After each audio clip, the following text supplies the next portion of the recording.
O Hamilton só ganhou o que ganhou porque tinha carro dominante. Você provavelmente já escutou isso, ou então até já disse isso. E eu tô aqui pra falar pra vocês que talvez isso seja verdade. Olá, bem-vindo a mais um vídeo aqui no F1. Considere se inscrever no canal se você gosta desse vídeo. E clica aqui no like pra ajudar esse vídeo a ser divulgado pra mais pessoas. Outro dia cá estava eu com os meus gatos pensando... Será mesmo que as pessoas estão certas? Será mesmo que o Hamilton só ganhou o que ganhou porque ele tinha carro dominante? E aí eu resolvi parar para pensar e pesquisar um pouco sobre. Fiz até uma pesquisa com vocês e vocês me ajudaram nessa. Então vamos lá. Primeiro de tudo, o Hamilton tem mérito em ter o melhor carro quase sempre. E aqui eu vou explicar. O cara foi campeão da Fórmula 3, o cara foi campeão da Fórmula 2 logo no seu ano de estreia e ele já estava no guarda-chuva da McLaren. É o que sempre dizem.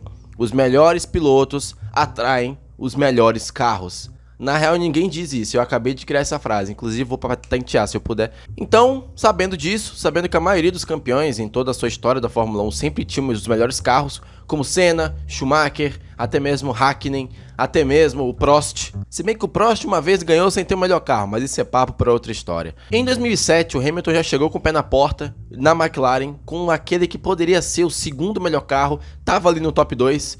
Brigou pelo título, ele só não ganhou por conta de algumas questões de bastidores. Eu já até contei um pouco essa teoria que eu sinceramente acredito.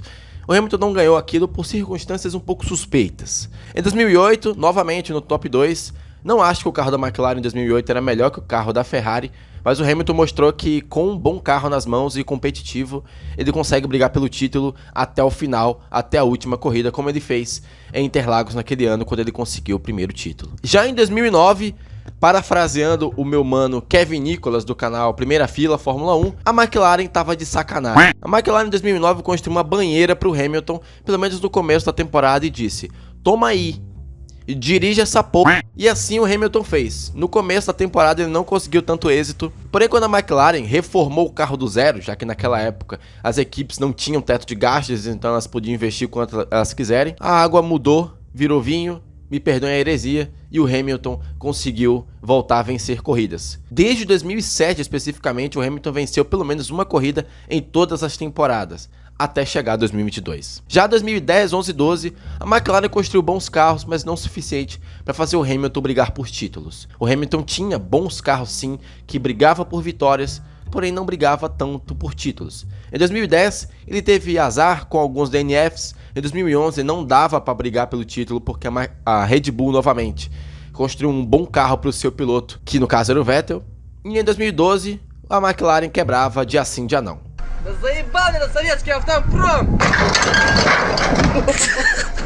No final da temporada, o Hamilton até brigava pelo título, estava caçando Fernando Alonso e Sebastian Vettel, porém um monte de DNF, incluindo um abandono enquanto ele liderava o GP de Singapura, colocou tudo a perder. Hamilton perdeu a paciência com a McLaren, foi para a Mercedes, e aqui entra uma outra coisa. Vocês não acham que um piloto tem mérito em acertar uma transferência para outra equipe?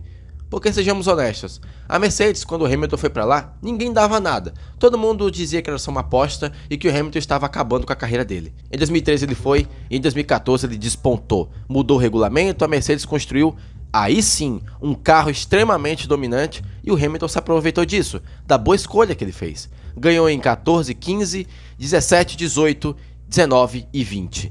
Com exceção de 17 e 18... o Hamilton em todas essas ocasiões tinha um carro que nenhuma equipe conseguia bater de frente, constantemente. Era basicamente o Hamilton contra o seu companheiro de equipe, em resumo. Já em 17 e 18, ele competiu contra a Vettel e a Ferrari, e aí sim, tivemos uma briga de carros parecidos, e o Hamilton acabou vencendo todos esses duelos por conta do mental. O Vettel cometeu vários erros, seja em acidentes, sejam em bobeiras que ele cometeu, por exemplo, na Alemanha, e o Hamilton não tinha nada a ver com isso, soube lidar muito bem com a pressão e conseguiu vencer esses duelos. E convenhamos, né, o cara viveu 13, 14, 15 e 16 disputando contra Rosberg num jogo mental. O que é competir contra a Ferrari, que por si ela já se acaba? Pro Hamilton ele até teve uma vantagem por estar numa equipe com uma briga com Rosberg. Preparou ele para enfrentar o Vettel depois. E aí chegamos em 2021, em que ele tinha um carro tão bom quanto o do Verstappen, porém perdeu.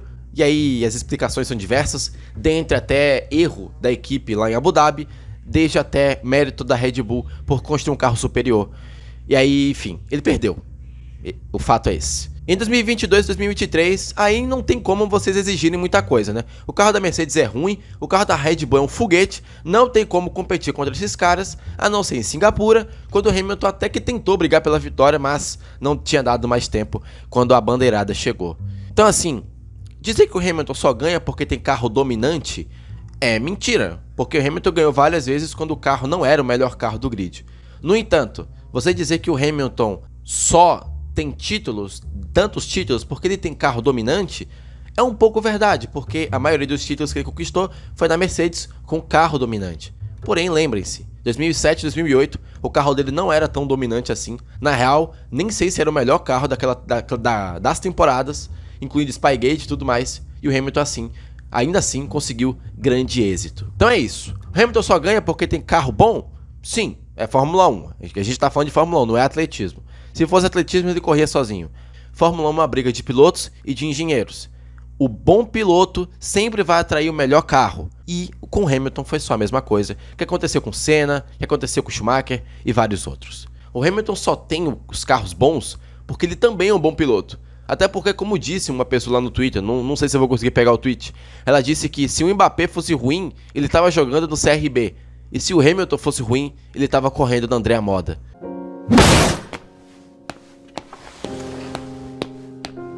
Então, as pessoas usam esse argumento pra tentar, não vou dizer rebaixar o Hamilton, mas tentar tirar uma lasquinha, tentar implicar com ele, dizendo que ele é superestimado porque só teve o melhor carro.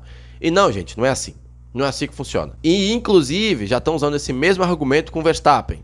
E usavam esse mesmo argumento com o Schumacher. Enfim, coisas da Fórmula 1 a gente já tá acostumado. Bom, esse foi o vídeo de hoje. Segunda vez que eu gravo isso. Eu quero saber sua opinião. O que você acha disso? Nossa, dá um flow bacana isso aqui, né? Comenta aqui embaixo o que você acha, se eu falei alguma bobeira ou não. E se você gostou desse vídeo, de novo, clica no like e se inscreve no canal para ver mais vídeos meus aqui. O like divulga esse vídeo para mais pessoas e o inscrever-se te faz voltar aqui outro dia. E falando nisso, assiste esse vídeo que está aparecendo agora na sua tela. Garanto que você vai gostar. É um vídeo tão bom quanto esse ou tão ruim quanto esse. Você vai decidir. Assista lá e eu te vejo no próximo vídeo.